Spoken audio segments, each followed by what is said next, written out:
We're the cereal to your Saturday morning cartoons, the show to your Big East basketball. Coming up on Shootaround today, we'll talk with St. John's freshman star Posh Alexander, breaking down the Red Storm statement win at UConn. Plus, Andy Katz stops by to preview a Fox doubleheader. We're cool with Cooley. After what he did on Wednesday night in Omaha following Providence's win at Creighton, had to pull out this shirt. Shootaround gets going now. Thanks for starting your College Hoops Saturday with us, everybody. John Fanta coming to you from the Shootaround at-home studio in Hoboken, New Jersey. 3 Big East games on tap for today, one out-of-conference matchup that we'll get to as well. Let's tip things off with the headlines. We start with those Providence Friars, who entered Omaha on Wednesday night with a net of 80. They exit with a net in the top 70 after a statement win at number 11 Creighton.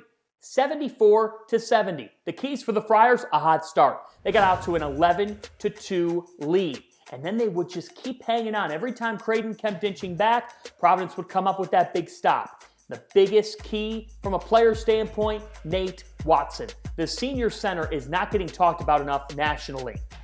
It's not often that you see the traditional 5-man do what Watson did on Wednesday night. A career-high 29 points to go with 6 rebounds. He dominated Creighton, a team that loves to spread you out. Providence made them play inside, and Watson was fantastic. On top of that, Allen Breed, a revelation. The freshman had 15 points in this victory, and David Duke, the bank, open late in Nebraska. He came up with the dagger 3, and the Friars, after losing 3 straight, find themselves back in the equation. They are at Villanova, 2:30 Eastern Time on Fox. That takes us to the second headline. Those Wildcats who didn't play for 27 days after a long COVID-19 pause. Villanova was ready to return. And that's because of their seniors setting the tone. Jermaine Samuels and Colin Gillespie combining for 42 points. An epic battle with Seton Hall. Sandro Mamukelashvili and Jared Rhoden also combining for 42 in this game. When it was said and done, Villanova finds a way by 2. And the Wildcats are now 4-0 in conference play, and they are 3 ahead in the loss column. Without a loss, Creighton and Seton Hall each with 3 apiece. The Cats, they look primed at the top of the league. They've got those Friars later on, which takes us to the third headline. The Johnnies. St. John's heading to UConn on MLK Day. The Red Storm down 14 early. It's looking like a ho-hum type of game. It was then that the Red Storm, with their backs against the wall, they climbed back in. They made a run near the end of the first half. They kept it going. And for me, it's the freshmen, Posh Alexander and Dylan Adai-Wusu, who are the present and the future of this program. They combined for 28 in the win. And the Johnnies finding a way past UConn, getting their 3rd conference win. A huge road win. Their first road victory over UConn in 21 years. On the docket today, noon Eastern Time. How will the Huskies bounce back? They are at Creighton, rematch of a game December 20th that was a classic, just a 2-point affair. Still no James Bouknight, though. He had 40 in that first meeting against the Creighton Blue Jays. Then it's Providence and Villanova. Let's talk about this doubleheader with the Insider's Insider, Andy Katz.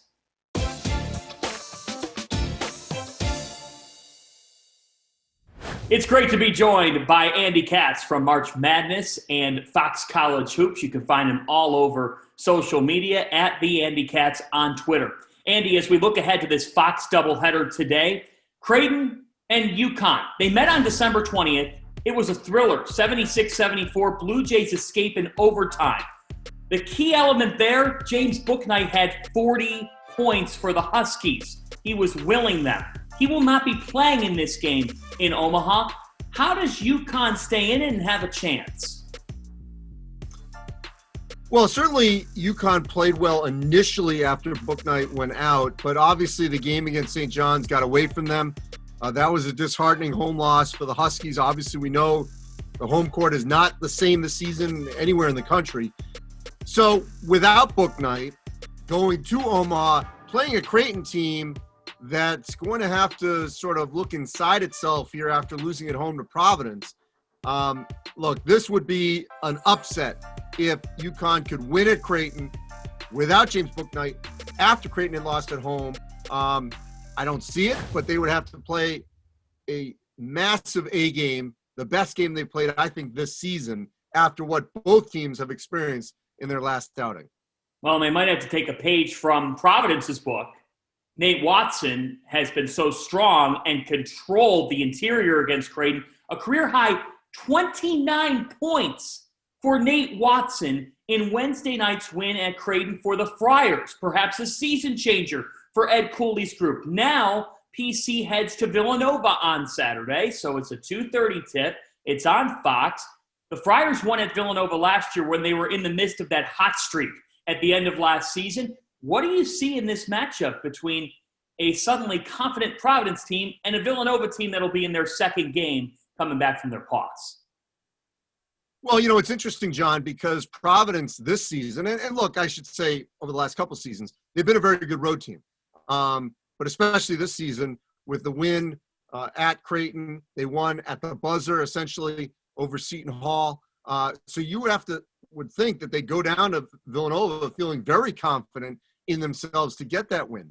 Villanova survived against Seton Hall. It was the first game that they had in 2021.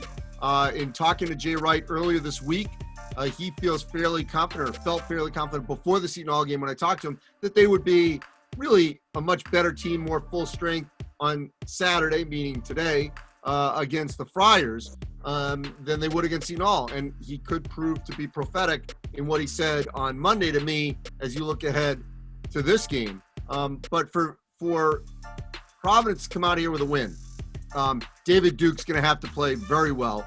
He's going to, from the get-go, not come on late. It would be great if Nate Watson could duplicate that.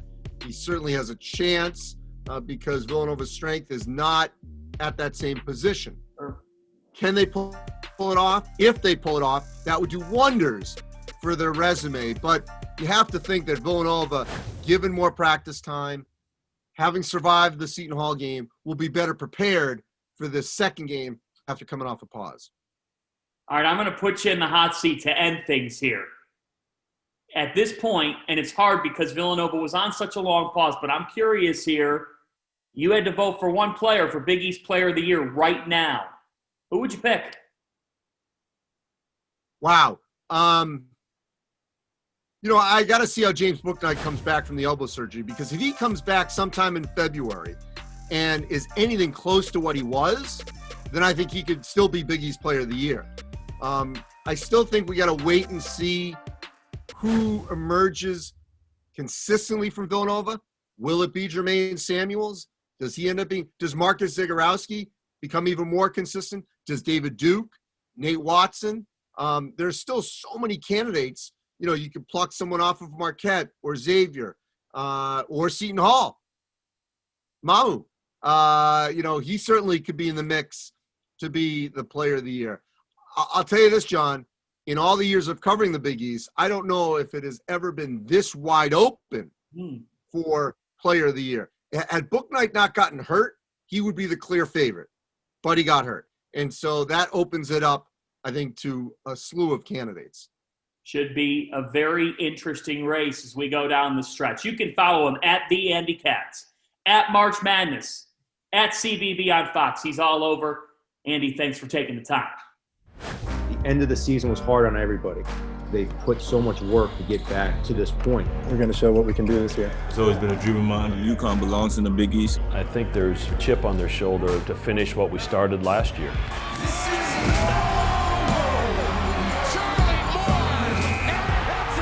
It's going to be a big-time game.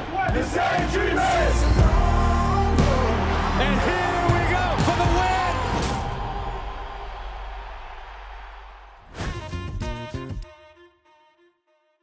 It is great to be joined by Brooklyn's own. He is the Big East steals leader with 2.5 swipes per game, coming off an 18-point performance in a big win at UConn.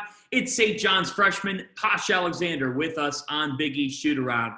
And Posh, you are Brooklyn-born and raised. How much pride do you take in that New York City vibe and being from NYC, now taking it to St. John's basketball? I mean, it's great, being from my hometown, man. When I was growing up, I always, thought of, staying home, playing, basically at St. John's. I actually love it here. This is a great place to be. And, staying home is just like, who wouldn't want to stay in New York to play in front of, like, New York people, like, to see the hype and just to live for it. Like, this is a great opportunity of being here. How much does that love for St. John's and New York City basketball start with your dad? It's been a pretty long time. My dad liked St. John's for, like, years now. Like, I feel like if he had the opportunity to come here when he was growing up, he would have came here. That's how bad he actually loved the school. Well, I love that connection there. It's very cool. For you coming into this program and getting the kind of opportunities you're getting in a situation on Monday at UConn where your team really needs you to lead, you stepped up. How much are you enjoying that role?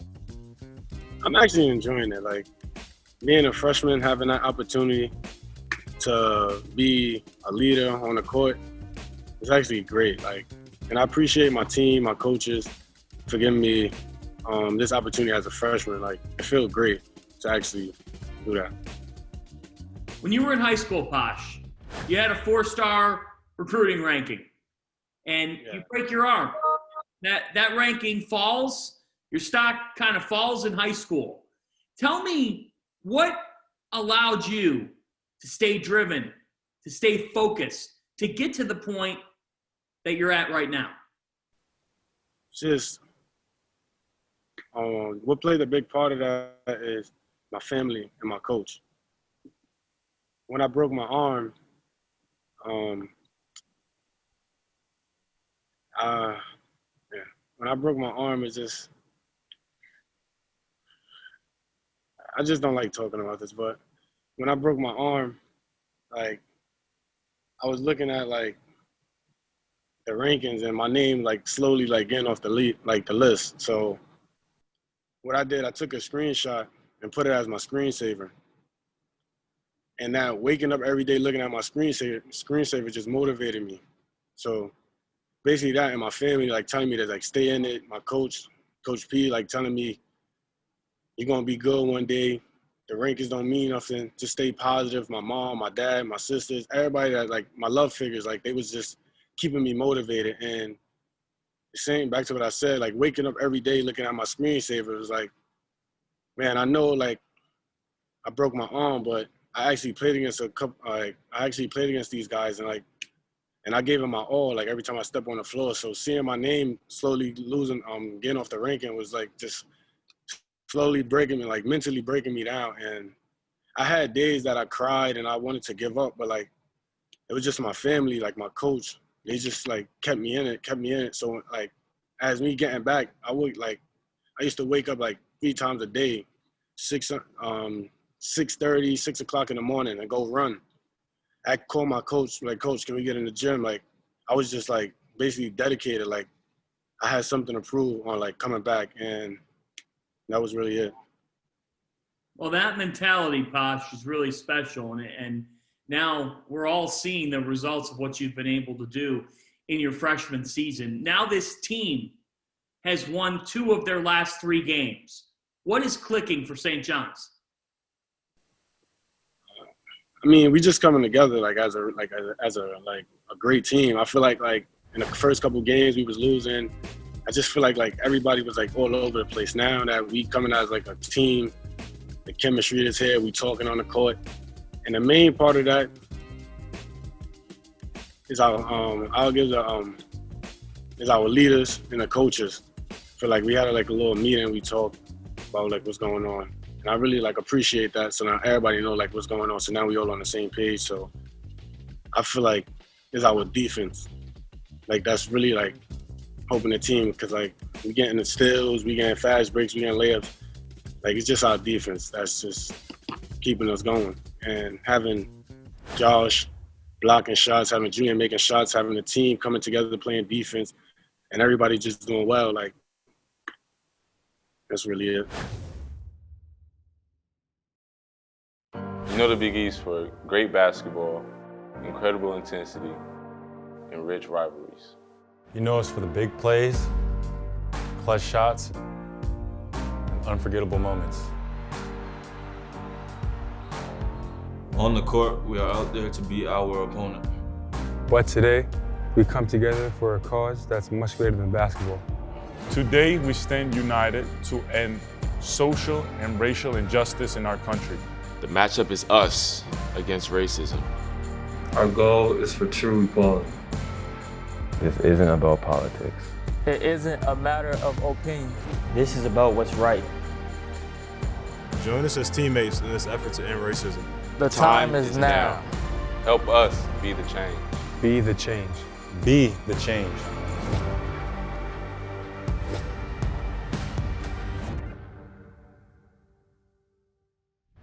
Before we wrap things up, we're going to get you involved. We asked you on Twitter this week, at Big East MBB, which Big East team or player has surprised you the most this season? Here are some of the top submissions. Let's go down to Cincinnati first. Start with Steve, who says, Paul Scruggs and his overall development without the big three from last year. Well, Steve's talking about Quentin Good and Tyreek Jones, and then, of course, Scruggs. But for the Musketeers, Scruggs has taken control of things for Xavier in his senior season. Travis Steele has called him the heart and soul of this program. And of course, Zach Fremantle's taken the next step. You've had transfers Nate Johnson and Adam Kunkel add something in a big way from the perimeter. But Scruggs has taken his assist-to-turnover ratio from 1-to-1 to about 3-to-1. He has really taken off in his final season of college basketball. It's why Xavier is an NCAA tournament contender. Let's keep looking here and go to Tony D, 1940. Tony says Julian Champagnie. Thought he was good. He is much better than that. Well, Tony, I have to agree with you. Julian Champagnie has gotten to the top of the Big East in scoring, and that's no fluke. To just be a sophomore and take his game to this level, he is a matchup nightmare for opposing teams, and he drives the Red Storm in so many critical moments in games. And I thought it was really interesting this past week against UConn. He actually started slow, really didn't have his best game, but when the going got tough late, Julian Champagnie came up with a couple of big plays, including a bucket down the stretch. That's the mark of a star, and he was that in the win over UConn. R. Seton Hall says Shavar Reynolds. The senior handles everything with poise. With Bryce Aiken's injuries, it means that Reynolds' presence has just been increased, and there's no moment too big for him. He's a big-time shot taker, a big-time shot maker. That's a great submission, and the senior has just been a really tremendous story for Kevin Willard. Hoya Propagandist tweets in Julian Champagnie plus Denzel Mahoney, and I'd have to agree there with Mahoney, a stretch forward who has been surprising. And then finally, The Flex, a Providence basketball podcast, says Big Nate Watson came to play this season, most improved player in the conference, period. There's certainly a case for it. Watson had an injury last year. It really hindered him, and he wasn't able to play heavy minutes because of foul trouble. He has just taken a huge step, and if you want to say, oh, the traditional five-man in college basketball is gone, Nate Watson would like a word, because he's playing with authority inside, and it'll be interesting to see Villanova try to defend that today inside the Finneran Pavilion. A look ahead to this upcoming week, well, you're going to have Seton Hall have a tough week at home. That's what I have my eyes on. Creighton comes in Wednesday to the Prudential Center, then Villanova on Saturday in Newark. Creighton blitzed the Pirates in the first meeting. That's 2-3 in the league standings thus far, so that'll be a big game on FS1 Wednesday night. Then next Saturday, the rematch between the Cats and the Hall, that will be on Fox. That'll do it for us here on Big E Shootaround. Enjoy the Fox doubleheader. UConn and Creighton get the day rolling at noon Eastern time. So long, everybody.